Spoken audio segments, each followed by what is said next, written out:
skill builder adding and subtracting decimals. Pearl and Stella back to show you how to add and subtract decimals. The process isn't much different than adding and subtracting whole numbers. The biggest difference is the decimal. When adding and subtracting decimals, we stack the numbers on top of one another. What's most important with decimals when adding and subtracting is to line the decimals up. Let's start with adding. Great. 19 and 65/100ths plus 16 and 9/10ths.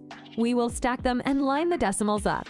Look what happens if we don't line the decimals up. The decimals are all catawampus and out of place. And Stella, the digits are not lined up with the correct place value. When given the problem, the 9 is in the 10ths place. But since we didn't line the decimals up, it is now in the 100ths place. Let's line them up and get going. Sounds great. If there is a blank space, we can add a 0. We start by adding 5 plus 0 to get 5. I will take the tenths. We now add 6 plus 9 to get 15.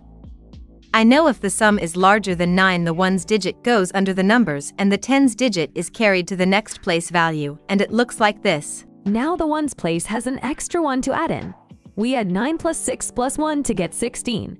The ones digit goes here, the 10 digit is carried to the next place value. I will finish it off. I have to add 1 plus 1, plus the 1 carried over to get 3. The answer to this problem is 36 and 55/100ths. Time to subtract. Just like adding, we must line up our decimals. Here's the problem: 12 and 31/100ths minus 5 and 95/100ths. I will line the decimals up. When subtracting, we have those nifty chants of yours. More on the floor, go next door, get 10 more. More on top, no need to stop. And if numbers are the same, 0 is the game. Right on. The 100ths place has more on the floor, so I go next door and get 10 more. This turns the 10ths place to a 2 and the 100ths place to an 11. 11 minus 5 equals 6. In the 10ths place, there is more on the floor. So I go next door and get 10 more. This gives me 12 minus 9 for an answer of 3. Headed to the ones place. There is more on the floor. I go next door and get 10 more.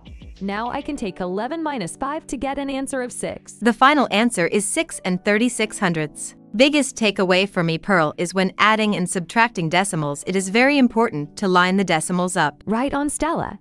Hi, Finn, and have a great day.